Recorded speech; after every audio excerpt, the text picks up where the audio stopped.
წარმოიდგინეთ, ჩემო ძვირფასებო, რომ გაქვთ რუკა და მოქმედების მკაფიო გეგმა. იმ შემთხვევისთვის, თუ სამყარო თქვენს წინაშე დაიწყებს ცვლილებას. ჩვენ აღმოვაჩინეთ ხელნაწერი, რომელიც 80 წლის განმავლობაში სრულიად საიდუმლოდ ინახებოდა, რომელშიც წმინდა მატრონამ, ბრმა მოხუცმა ქალმა, არა მხოლოდ წინასწარმეტყველებას, არამედ ეტაპობრივ გეგმას ვკარნახობს. ეს წერილი არც გამოქვეყნებულა, არც განხილულა და არც საეკლესიო წრეებში გავრცელებულა. ამ ხელნაწერში მომავალი აღდგომა ძველი სამყაროს ბოლო აღდგომად სახელდება. ნუ შეგეშინდებათ, ხელნაწერის თანახმად სამყარო არ ინგრევა, ის უბრალოდ იცვლება. მხოლოდ 2026 წლის იანვარში პირველად დატოვა ხელნაწერმა პოკროვსკის მონასტრის კედლები, საიდანაც გავრცელდა გარკვეულ წრეებში. ახლა კი შეგვიძლია ვნახოთ და სრულიად გავშიფროთ ის. ვფიქრობთ, მნიშვნელოვანია გავეცნოთ ამ წერილებს, რადგანაც წინასწარ გაფრთხილებული მომზადებულს ნიშნავს. 80 წლის განმავლობაში ის ძველ საეკლესიო წიგნში ინახებოდა ატლასის ლენტიანი სანიშნეებით, იისფერი მელნით, ვიწრო ხელწერით ნაწერი გაყვითლებული გვერდები, ადგილ-ადგილ ლაქებიანი, ან დროისგან, ან მისი დამწერის სრემლებისგან. ეს წერილი მონასტრის იღუმენიის კელიაში ინახებოდა, თაობიდან თაობას გადაეცემოდა, როგორც უდიდესი რელიქვია და საიდუმლო. ხელნაწერი გამოჭედილ ყოლოფში ინახებოდა, ყაზანის ღვთისმშობლის ხატის წინ. მხოლოდ მონასტრის წინამძღვარმა იცოდა მისი არსებობის შესახებ. და 2026 წლის იანვარში იღუმენია სერაფიმემ წიგნი ახალგაზრდა მორჩილს მარიამს მიანდო, ვისაც ეს ცნობა ხალხისთვის უნდა მიეწოდებინა. მარიამმა ჩანაწერების ასლი გადაიღო, უცნაური ხელწერითა და მელნით გაყვითლებული გვერდები დაასკანირა და სხვებს გადასცა. რაც მატრონამ უკარნახა თავის სულიერ დას, ეკატერინეს, 1945 წლის აპრილში. ის მატრონას ერთ-ერთი სულიერი და იყო. ერთ-ერთი იმ მცირერიცხოვანთაგანი, ვინც მას რეგულარულად სტუმრობდა, ეხმარებოდა საოჯახო საქმეებში და ხანდახან იწერდა უხუცესის სიტყვებს. ეკატერინე განათლებული ქალი იყო, რამდენიმე ენა იცოდა და ბიბლიოთეკარად მუშაობდა. იმ დღეს ეკატერინემ მატრონა უჩვეულო მდგომარეობაში იპოვა. მოხუცი ქალი თავის ჩვეულ ადგილას იჯდა, მაგრამ სახე ფერმკრთალი ჰქონდა. ხელები უკანკალებდა და ტუჩები განუწყვეტლივ ლოცვას ჩორჩულებდა. მან ჯუმა თხოვა ეკატერინეს. დაჯექი და ჩაწერე, რასაც გეტყვი. ზუსტად უნდა ჩაწერო, სიტყვა სიტყვით, მაგრამ არავის უნდა აჩვენო. ჩანაწერი ლოცვების წიგნში ან სახარებაში შეინახე და შემდგომ მონასტერს გადაეცი. როცა დრო მოვა, გაიხსნება. ჩვენ ვერ ვიცოცხლებთ იმ დრომდე, მაგრამ ხალხმა უნდა იცოდეს, როცა დრო მოვა. ეკატერინემ რვეული ამოიღო, არ იცოდა რა ხდებოდა, მაგრამ რაღაც მნიშვნელოვანი, რაღაც უზარმაზარი იგრძნო და მატრონამ საუბარი დაიწყო. მე შორეულ დროს ვხედავ და მისი ხმა უცნაური, შორეული იყო, თითქოს სხვა სიღრმიდან მოდიოდა. არა ჩვენი დრო, არა ჩვენი შვილიშვილების დრო, არამედ ჩვენი შვილთა შვილების დრო. როდესაც სამყარო ამოუცნობად შეიცვლება, ადამიანები ჰაერში ჩიტებივით იფრენენ და დედამიწაზე ქარზე სწრაფად იმოგზაურებენ. ისინი მრავალი კილომეტრების მანძილზე ისაუბრებენ, თითქოს ერთმანეთის გვერდით დგანან. ისინი ერთმანეთს ჯადოსნური სარკის მეშვეობით დაინახავენ, მიუხედავად იმისა, რომ მსოფლიოს სხვადასხვა მხარეს იქნებიან. ისინი ყველაფერს გაიგებენ, რაც ხდება სამყაროში, როგორც კი რამე მოხდება. შემდეგ განაგრძო, მაგრამ ეს სიბრძნეს არ გაზრდის, პირიქით, შეამცირებს. ადამიანები გახდებიან ჭკვიანები, მაგრამ სულელები, მცოდნეები, მაგრამ უმეცრები, მდიდრები, მაგრამ უბედურები. მათ ყველაფერი ექნებათ, მაგრამ ყველაზე მნიშვნელოვანი აკლიათ. დადგება დიდი ცთუნების დრო. ადამიანები შეწყვეტენ იმის გარჩევას, თუ სად იმალება სიმართლე და სად არის ტყუილი. ტყუილი სიმართლეთ იქნება წარმოდგენილი, სიმართლე კი ტყუილად. იქნება ომები, მაგრამ მათ მშვიდობის დამყარებას დაარქმევენ. იქნება ბოროტება, მაგრამ მას სიკეთეს დაარქმევენ. იქნება სიბნელე, მაგრამ მას სინათლე დაერქმევა. და ქრისტეს ეკლესიაც გაევლის ცდუნებას. გარეგნულად ის ძლიერი იქნება, ძვირფასი ეკლესიები, მრავალრიცხოვანი სასულიერო პირები, დიდებული მსახურებები, მაგრამ შინაგანად დასუსტება. ბევრი ეკლესიაში ჩვეულების გამო მივა და არა რწმენის გამო. ბევრი მოინათლება, მაგრამ ქრისტიანულად არ იცხოვრებს. ბევრი ატარებს ჯვარს, მაგრამ საკუთარ ჯვარს არ ატარებს. ნელა საუბრობდა, ფრთხილად აწონ-დაწონა თითეული სიტყვა. და იმ მომენტში, როდესაც სამყარო რაღაც ზღვარს მიაღწევს, როდესაც გეჩვენება, რომ სხვაგან წასასვლელი აღარსად არის, დადგება დრო, აღდგომა, 2026 წლის აღდგომა, ახალი კალენდრის მიხედვით. ეს აღდგომა ძველი სამყაროს ბოლო აღდგომა იქნება. ეკატერინემ თავი ასწია, მაგრამ მატრონამ როგორც ჩანს იგრძნო ეს ჟესტი და უფრო რბილად დაამატა. ნუ იფიქრებთ, რომ ეს ყველაფრის დასასრულია. არა, ეს ძველის დასასრული და ახლის დასაწყისია. სამყარო რაღაც ცვლილებას განიცდის და ადამიანები მარტო დარჩებიან თავიანთ სინდისთან და ღმერთთან. ხალხმა უნდა იცოდეს, არა შეშინდეს, არამედ მოემზადოს ამ აღდგომის სათანადოდ აღსანიშნავად. ამ შემთხვევაში დიდი შაბათი სწრაფად გავა და კვირა დადგება. ზუსტად ჩაწერე, რას გეტყვი შემდეგ. და მატრონამ 2026 წლის დიდი კვირის განრიგის კარნახი დაიწყო. აღდგომამდე ერთი კვირით ადრე დაიწყება განსაკუთრებული სახის დიდი კვირა. ეს არ იქნება უბრალოდ ქრისტეს ნებების ხსენება. ეს იქნება მათი ხელახლა განცდა. მთელი მსოფლიო განიცდის იმას, რაც არის გოლგოთა. იქნება ნიშნები, ნიშნები ცაში და დედამიწაზე. ნუ დაუჯერებთ მათ, ვინც გეტყვით, რომ ეს უბედური შემთხვევაა ან ბუნებრივი მოვლენაა. ეს იქნება გაფრთხილება. ბევრი დაინახავს, მაგრამ ყველა ვერ გაიგებს. დიდი კვირის ორშაბათს მოხდება რაღაც, რაც საფუძვლებს შეარყევს. ზუსტად არ ვიცი რა. ვხედავ ცეცხლს, ვხედავ წყალს, ვხედავ მიწის რყევას, მაგრამ ხალხი მიხვდება, რაღაცა იცვლება. სამშაბათს რაღაც არეულობა დაიწყება. ხალხი იჩქარებს საკვების, წყლის, სანთლების, ყველაფრის ყიდვას, რისი მარაგით შეუძლიათ. თქვენ უნდა გქონდეთ ერთი კვირის წყალი, საკვები, სანთლები და ასანთი თქვენს სახლში. მაგრამ ყველაზე მნიშვნელოვანი ლოცვა და იმედია. ოთხშაბათს ბევრს მოუნდება ქალაქიდან სოფელში წასვლა. ზოგს გამოუვა, ზოგს ვერა, მაგრამ ადგილმდებარეობა არც ისე მნიშვნელოვანია. მნიშვნელოვანი თქვენი გონების მდგომარეობაა. დიდ პარასკევს ის გაჩუმდა და სახე შეეჯმუხნა.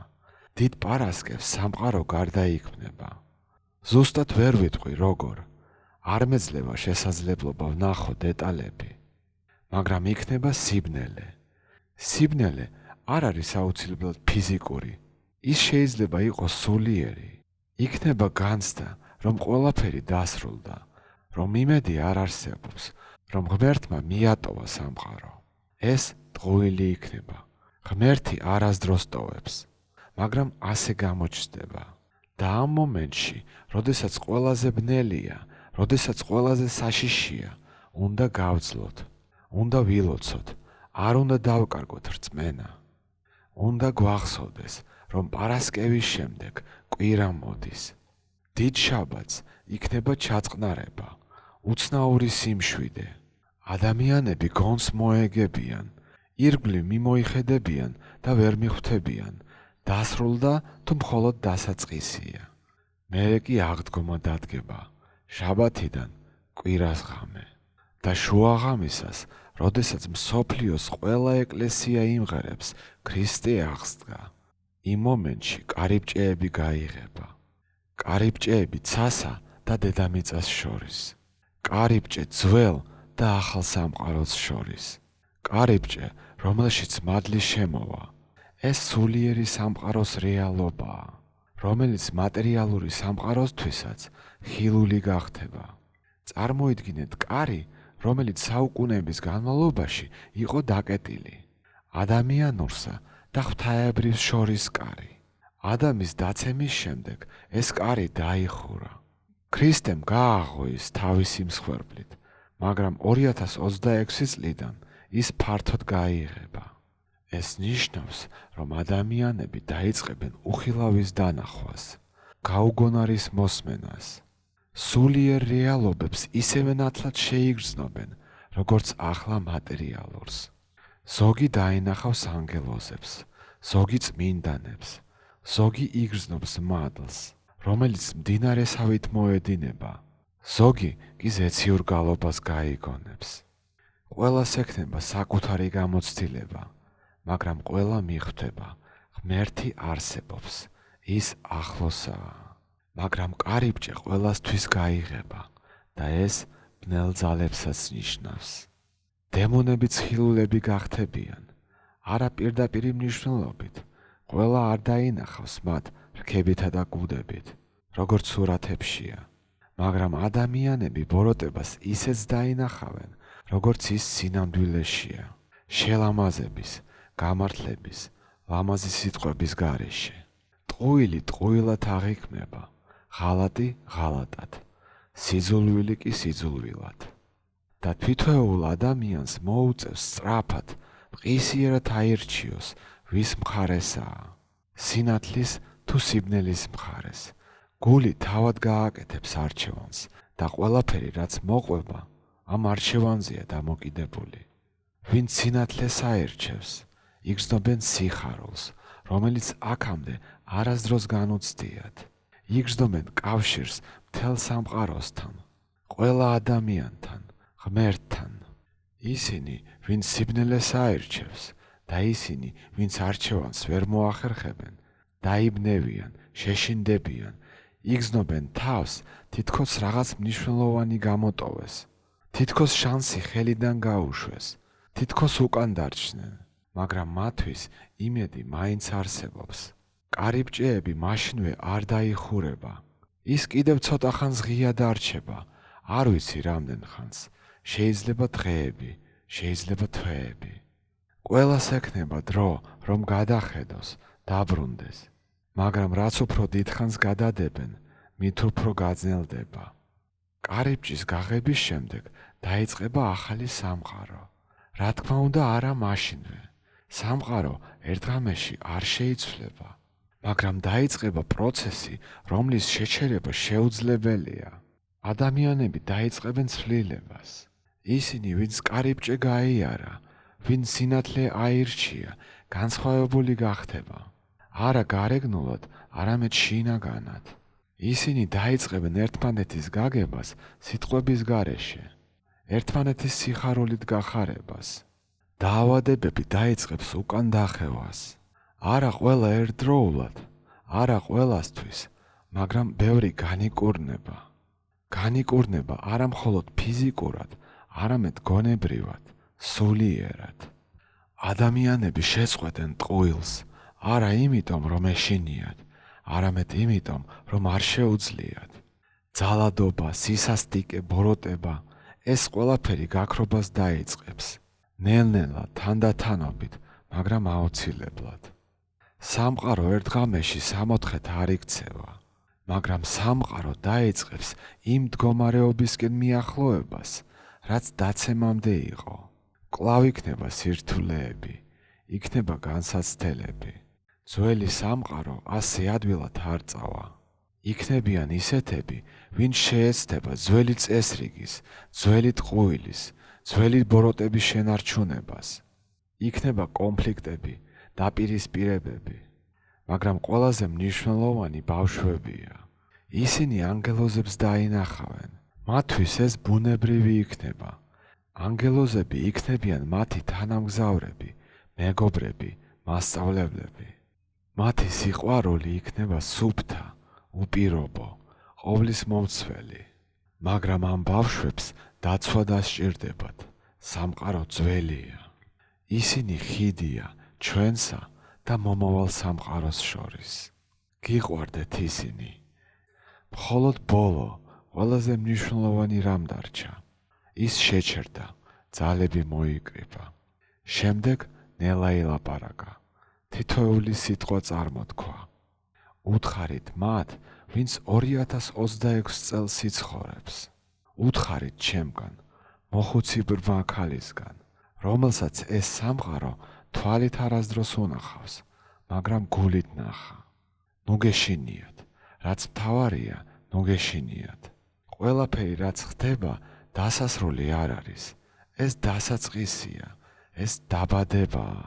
ყოველი დაბადება მტკივნეულია, მაგრამ მტკივილის შემდეგ სიხარული მოდის. მატრონომ ხელი ასწია, თითქოს უხილავ ადამიანს აკურთხებდა. ნუ ეცდებით კონტროლს, ნუ ეცდებით ყველაფრის გაგებას გონებით. გონება ვერ გაიგებს, ეს გონების მიღმაა. თქვენ ეს გულით უნდა მიიღოთ და ასევე გიყვარდეთ, გიყვარდეთ ერთმანეთი. გიყვარდეთ ისინიც კი, ვისაც არ უყვარხართ. გიყვარდეთ მთელი სამყარო, რადგან სიყვარული ერთადერთია, რაც კარიბჭეს გაივლის. ყველაფერი დანარჩენი მეორე მხარეს დარჩება. ყველა ბოროტება, ყველა სიძულვილი, ყველა შიში. ასე რომ იყავით როგორც სიყვარული. ნუ იფიქრებთ სიყვარულზე, იყავით სიყვარული. ნუ ისაუბრებთ სიყვარულზე, იცხოვრეთ სიყვარულით. და 2026 წლის აღდგომა არ იქნება თქვენი ბოლო აღდგომა, არამედ თქვენი პირველი. აღდგომა, რომლის შემდეგაც ახალი ცხოვრება იწყება. პირველი, ნუ შეგეშინდებათ. შიში ყველაზე დიდი მტერია. შიში გულს კეტავს და მასში მადლი ვერ შემოვა. მეორე, სულიერი განწმენდა, ლოცვა და ზიარება. მესამე, სახლში გქონდეთ ყველაფერი, რაც გჭირდებათ. წყალი, საკვები, სანთლები, ასანთი, მინიმუმ 1 კვირის მარაგი. არა იმიტომ, რომ კატასტროფა ან შიმშილი იქნება, არამედ იმიტომ, რომ ამ დღეებში უმჯობესია სახლში იყოთ, ვიდრე მაღაზიებში ირბინოთ. უმჯობესია წყნარ ადგილას იყოთ, მშვიდად, ვიდრე აურზაურში იხეტიალოთ. მეოთხე, იყავი ოჯახთან ერთად. თუ შეგიძლია, შეკრიბე ყველა შენი საყვარელი ადამიანი ერთი სახურავის ქვეშ. მეხუთე, ილოცე. არ გჭირდება რთული ლოცვების ცოდნა. უფალო შემიწყალე საკმარისია. საკმარისია უბრალოდ იფიქრო ღმერთზე, გაიხსენო ის და მიმართო მას. მეექვსე, აპატიე ყველას, ვისი პატიებად შეგიძლია. გააკეთე ეს აღდგომამდე. წყენა, შური, შურის ძიება, ეს ყველაფერი მძიმე ქვებია სულისთვის. გადააგდე ის, გაათავისუფლე შენი გული. რაც უფრო მსუბუქი იქნება შენი გული, მით უფრო ადვილი იქნება კარიბჭის გავლა. მეშვიდე, დაეხმარე სხვებს, გააკეთე ის, რაც შეგიძლია.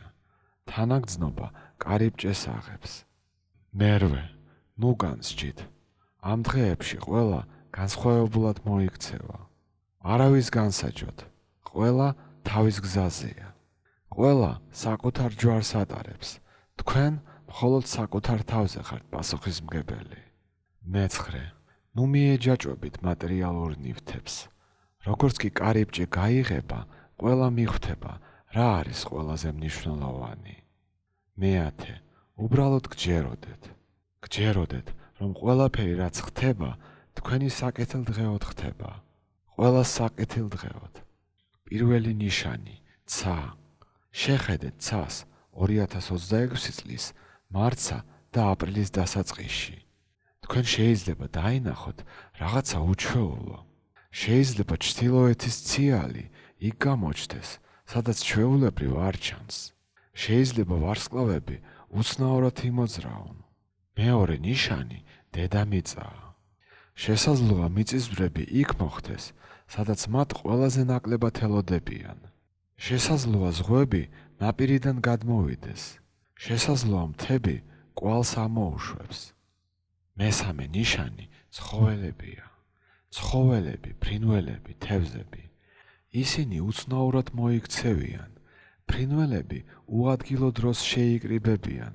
ძაღლები ყმუიან, კატები დაემალებიან. ველური ცხოველები ადამიანებთან გამოვლენ. ნუ გეშინიათ მათი. უბრალოდ ადამიანებისგან დაცვას ეძებენ, რადგან გრძნობენ, რომ რაღაც იცვლება. მეოთხე ნიშანი ადამიანებია. ბევრი დაიწყებს სიზმრების ნახვას. ნუ უგულებელყოფთ სიზმრებს. ამ დღეებში სამყაროს შორის საზღვრები თხელია და შეტყობინებები ხშირად სიზმრების მეშვეობით მოდის. მეხუთე ნიშანი გრძნობები. აღდგომის წინა კვირას ბევრი განიცდის უცნაურ მდგომარეობას. ზოგი განიცდის შფოთვას, ზოგი სიხარულს, ზოგი კი იმის განცდას, რომ რაღაც მოხდება. ეს ნორმალურია. სული გრძნობს ცვლილების მოახლოებას. ნუ ჩაახშობთ ამ გრძნობას. ერთ ადამიანს ანთებული ჩირაღდნით შეუძლია 100 ბრმა ადამიანის სიბნელიდან გამოყვანა. გზა გრძელი იქნება მრავალი განსაცდელის, აღმავლობისა და დაღმავლობის გავლით. წაიკითხეთ სახარება, მოემზადეთ ელექტროენერგიის ან ინტერნეტის გათიშვისთვის. აღდგომის შემდეგ კი ახალი ცხოვრება დაიწყება. ეს ყველასთვის განსხვავებული იქნება. თანდათან დაუბრუნდით თქვენს შეეულ ცხოვრებას, მაგრამ თქვენ აღარ იქნებით იგივე. რაღაც შეიცვალა და თქვენ ამას გრძნობთ. ეს იქნება სახლში დაბრუნება, სახლში, საიდანაც ყველანი ერთხელ წავედით და სადაც ყველანი ერთ დღეს დაბრუნდებით. მონასტერი ამ წერილს წმინდა რელიქვიათ ინახავდა. იღუმენია სერაფიმემ უკანასკნელი ძალები მის დროულად მოწოდებას მიუძღვნა. ახალგაზრდა მორჩილმა მარიამმა რისკზე წავიდა და საიდუმლო გაამხილა. ჩვენ შევხვდებით გამთენიისას.